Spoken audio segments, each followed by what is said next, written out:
Beleza, pessoal? Vamos falar aqui então sobre subconsultas, né? In, not in, exist, not exist, CTE, union, union all, intercept e except. E lidando com valores nulos. Primeira consulta que eu quero mostrar para vocês aqui é a subconsulta. O que é subconsulta, né? Acho que vocês já mexeram com o banco de dados ou conhecem alguém que mexe com o banco e deve ter escutado, vou fazer uma subquery aí, uma subconsulta. Nada mais é do que uma consulta dentro da outra, né? Aqui então, eu tenho um exemplo onde eu tenho essa consulta aqui, tá vendo? Que é uma consulta. Aí dentro dessa própria consulta aqui, que eu vou chamar de eu tenho uma outra consulta aqui, ó. Beleza? Vou chamar uma consulta aqui de 2, beleza? O que eu estou falando aqui nesse caso? Eu quero então todo mundo do Order ID aonde o Customer ID for, né, desse resultado aqui, que é de nada mais é do que 1 até 10. Então é isso que eu estou falando, né? Faça um select na ordem onde o Customer ID for proveniente do resultado desse cara aqui. Então vamos pegar o Customer ID aqui, né? É 1 até 10. Só para que vocês possam entender a consulta, vamos reescrever ele aqui de uma forma que a gente até já viu aqui na aula passada. Ó. Pegar o order aqui, o where Customer ID, né? Com esse número aqui, a gente está vendo que é sequencial, né? De 1 até 10, a gente pode usar o quê? O between, que está aqui, ó, 1 até 10. Então, essa query aqui, ela vai ser a mesma coisa dessa query aqui de cima. Vai retornar a mesma quantidade de linha, tá? Por que que eu estou falando? Olha, eu quero que você pegue esse resultado aqui e pega cada um deles aqui e procure o Customer ID. Então, o que que ele vai fazer, né? Ele vai procurar então o Customer ID aqui 1, depois o Customer ID aqui 2, depois o Customer ID aqui 4, assim em diante. E esse resultado que eu estou mostrando aqui, ele vem dessa subconsulta aqui. Beleza? Então, uma subconsulta nada mais é do que uma query dentro da outra. Ou seja, a query de cima vai depender necessariamente do resultado da query de baixo. Se aqui, por exemplo, eu coloco uma coisa que não existe, por exemplo, sei lá, igual a zero, que não deve ter, que eu vou comentar, então esse resultado aqui inteiro seria invalidado porque não tem nada. Beleza? Muito tranquilo aqui sobre consulta, né? Então, vamos agora então com uma consulta, a gente colocou in, né? Então vamos not in, ou seja, eu quero todo mundo, até vou colocar esse filtro aqui para ficar mais fácil pra gente, né? Eu quero todo mundo aqui da tabela ordem, né? Aonde o Customer ID não for de 1 até 10, eu tô negando. Então ele vai pegar todo mundo aqui que não é de 1 a 10. Então ele vai pegar a tabela toda, tirando de 1 a 10. Isso aqui seria a mesma coisa, pessoal, que eu fizesse isso daqui, ó. Pegasse esse cara e colocasse um not between, né? Que é negação do between, beleza? Tá vendo? Ó? Ele dá o mesmo resultado. O que, que eu estou falando aqui? Ó? Eu quero todo mundo da tabela ordem, onde o Customer ID não estiver entre 1 e 10. Ou seja, como eu não tenho número negativo aqui nesse caso, ele vai pegar de 11 em diante. Eu vou estar pulando do 1 ao 10, eu não vou estar pegando esses caras, vai ser do 11 em diante. Então você pode estar usando esse not between aqui também para fazer isso, beleza? Ou eu posso estar utilizando o exist, que vai dar no mesmo aqui também, né? Deixa eu colocar aqui mais uma cláusula para a gente ter aqui trabalhar com o mesmo resultado. Beleza? Então aqui o que eu estou falando, ó. Aqui eu estou usando o exist. Tem alguma diferença entre o exist e o in? Isso vai depender do seu conjunto de dados, tá? Então depende do seu cenário. Já vi casos onde eu aqui consigo fazer otimização, deixar um pouco mais rápido, mas aí vai depender de cada caso, tá? Isso, quando a gente fala de otimização, a gente chama de tuning, deixar as queries mais rápidas, tudo depende, tá? Então beleza. Aqui eu estou falando assim, eu quero todo mundo na tabela ordens, onde exista na tabela Customer ID e a chave, né, dessa query é Customer ID da ordens e Customer ID da tabela Customer. Aonde, né, o Customer ID between, tá? Vou tirar esse note aqui. Aonde o Customer ID between 1 e 10, né? Deixa eu pegar aqui, ó. Vai dar o mesmo resultado que vai vir sem linhas. Legal, né? Muito tranquilo. E o note que existe, eu tô falando assim, ó, eu quero todo mundo da tabela ordens, aonde não exista na tabela Customer ID e o valor for de 1 até 10. Aqui nesse caso vai dar o mesmo valor de um lote, concorda? Que é a mesma lógica, né? Então, ó, eu quero que você pegue todo mundo da tabela ordens que não exista aqui na tabela Customer ID, aonde, né, a chave o Customer ID entre ambas as tabelas, e Ali o cosmos foi de 1 até 10. Então, como eu não tenho número negativo, eu vou pegar de 11 em diante. É isso, tá? Tranquilo. Vamos brincar sobre CTE, tá? Ainda não vou falar sobre CTE recursiva, tá? O que é uma CTE? Uma CTE nada mais é do que uma tabela virtual que o SQL monta em tempo de execução. Tem diversas aplicações sobre ela. Uma delas é sobre recursividade. Ainda não vou falar sobre ela. Mas entendam que CTE é simplesmente uma subquery, só com alguns benefícios, tá? Qual o benefício que eu posso estar dando para vocês aqui? Recursividade, tá? Recursividade vai ser um assunto que eu não vou falar nesse curso. Posso falar né, no próximo curso que eu vou fazer, que vai ser de SQL, e TSQL um pouco mais avançado. SQL e TSQL é avançado, né? Intermediário para avançado, beleza? Mas o que vocês conseguem entender aqui já de cara é que a CTE é uma subquery com alguns benefícios. Um deles, recursividade. Outro, você pode estar utilizando ele para fazer um update na tabela com top. Olha que legal. Ó, aqui nesse caso, eu coloquei uma consulta, beleza? Aqui dentro, fazendo com o Union. Já vou explicar o Union para vocês aqui, né? Coloquei dentro da CTE. Então, quando eu dar um select asterisco from CTE, por exemplo, ó, aqui, ó, eu vou estar pegando esse mesmo resultado aqui, ó. É como se eu estivesse pegando esse resultado e colocando dentro da CTE. Então, eu consigo também visualizar ele por aqui, beleza? Depois, eu estou usando esse resultado aqui. Opa, aqui, beleza. Depois eu estou usando esse resultado aqui para poder fazer uma agregação e um group by. Calma, a gente vai ver isso um pouco mais para frente, beleza? Mas você pode estar utilizando a CTE para isso aqui também.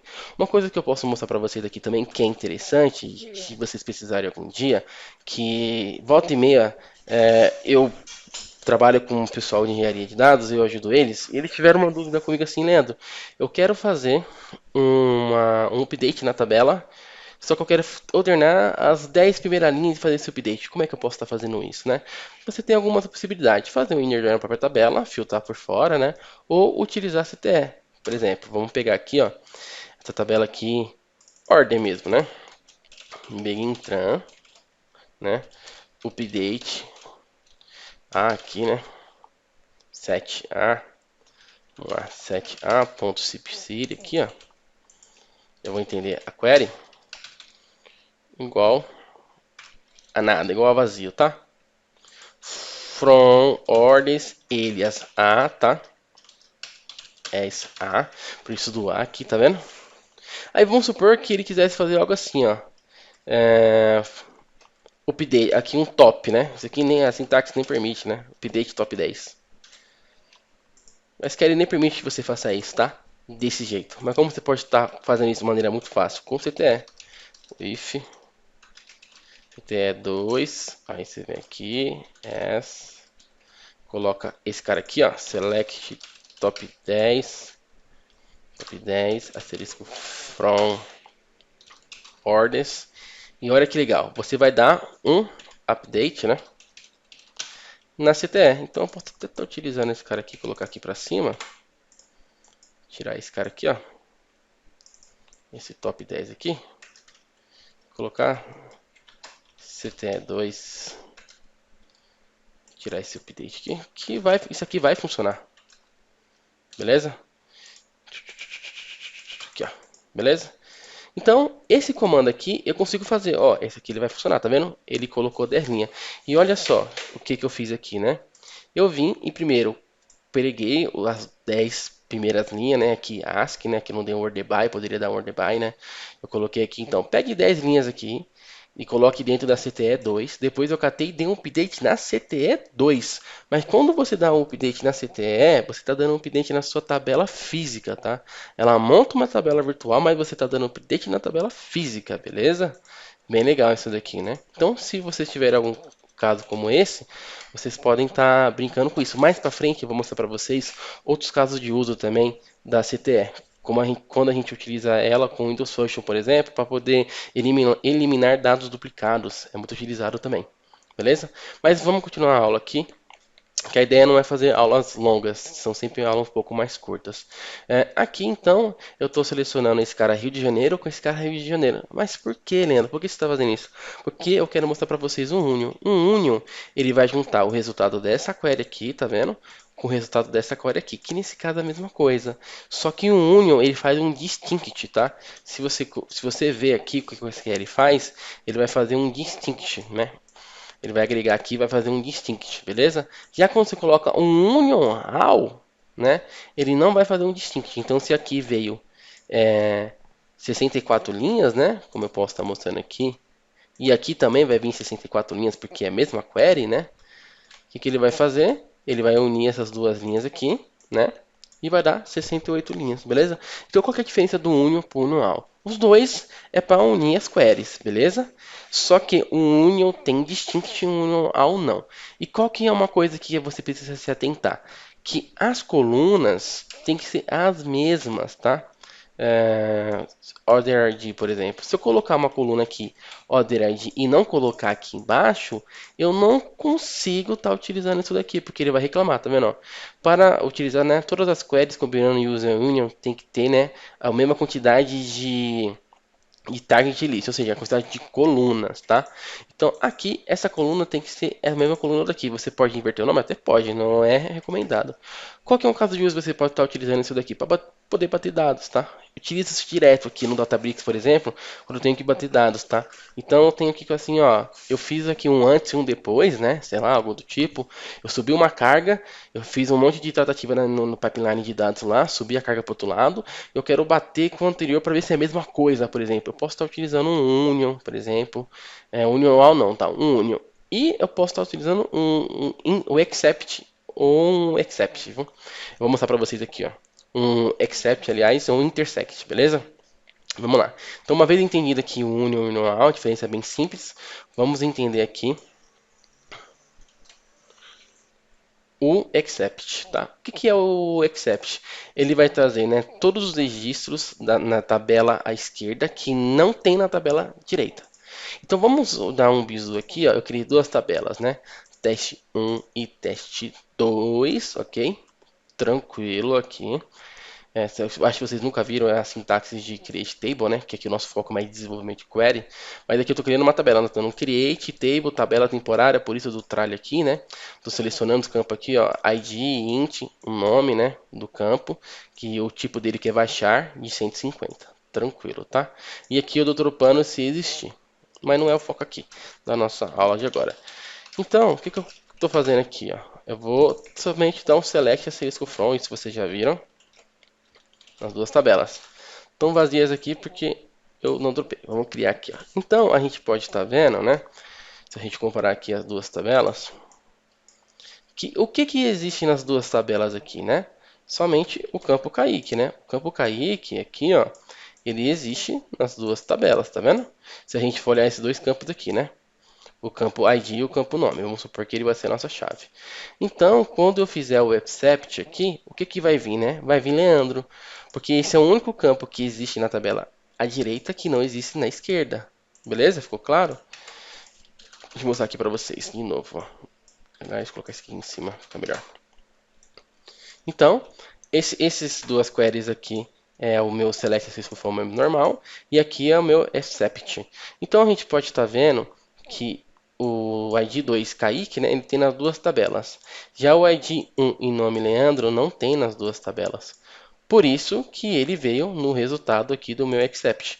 Então, como que você pode estar utilizando isso? Ah, eu fui lá e fiz, por exemplo, um processo de TANI. Eu mesmo uso muito isso quando faço TANI, né? Eu quero comparar o resultado. Eu reescrevi a consulta, que eu quero chegar no mesmo resultado que o cara quis fazer ali, né? Que o dev quis, que era o mesmo resultado, só que eu quero fazer ela de uma forma mais rápida. Então, você pode estar utilizando isso.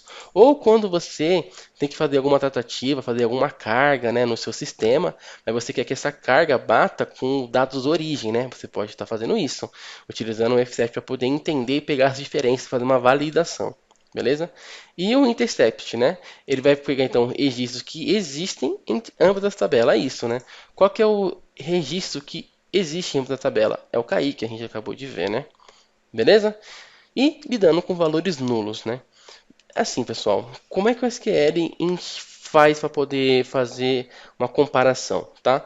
Ele pega, o que ele entende? Ele entende se é verdadeiro, falso ou desconhecido. É isso. Então, quando você faz uma pesquisa lá, você coloca um where, né? Por exemplo, aqui, ó. Ó, eu vou fazer esse cara aqui, ó. o where id é igual a 2, ou isso vai ser verdadeiro, se for verdadeiro ele vai trazer o resultado, ou vai ser falso, tá? Por exemplo, um exemplo de falso, 4 aqui, tá? Me traga o registro onde o id foi igual a 4. Não tem esse registro aqui, então ele trata como falso, tá? E o que, que ele trata como desconhecido? Valores nulos, por exemplo. Então, tudo que você comparar com nulo é desconhecido, beleza? Quer ver um exemplo? Ó, aqui, ó, eu vou declarar duas variáveis, ó, arroba a varchar de 10, beleza? Declare arroba b. A gente também pode trabalhar com variáveis, só que aqui já é TSQL, beleza? Não é muito foco dessa aula. Então, aqui, ó, eu vou citar um valor. 10. Aqui eu vou citar outro valor. 20, beleza? E vou concatenar esses valores aqui. Ó, select arroba a mais arroba b, beleza? O que ele vai fazer aqui, né? Ele concatenou, tá? Porque é string, beleza? Ele não somou, ele concatenou. Ele juntou um mais o outro. Agora, se eu colocar em um desses caras aqui, babou. Ele vai tudo ficar como nulo. Por quê? Se você comparar com nulo, é tudo nulo, tá? Então você tem que tomar muito cuidado quando você está lidando com valores nulos. Aqui, eu coloquei essa query aqui, ó. Select from orders where chip region igual a null, tá? Não é a maneira correta de você procurar igual a null. Isso se você tiver com o padrão do SQL Server, que eu nem vou entrar nesse detalhe aqui, tá? Qual que é a maneira correta? Você escrever assim, ó. From orders, né? Vou até copiar aqui para ser mais rápido. Aqui, ó. E colocar isNu, tá? Não onde foi igual a nu. IsNu, tá vendo como é diferente, ó? Aqui ele trouxe todos os valores que é igual a nu. Ou seja, onde a região não tem nada, tá? Nu não é nem vazio, não é nem nulo, não é nem nada, tá? Nu é desconhecido, beleza? O SQL não faz a menor ideia do que é aquilo. E tá vendo aqui, ó, diferente de nulo, isso aqui não funciona. Como que eu posso estar fazendo isso? Is not nu. Tá vendo? Is not null. Essa é a maneira correta. Beleza, pessoal? Tranquilo? Então, quando vocês for lidar com valores nulos, né? Tomem muito cuidado para não procurar igual a null, diferente do null, entendeu? Porque não funciona. É is null ou is not null, tá? Beleza? Até a próxima, pessoal. Tchau, tchau.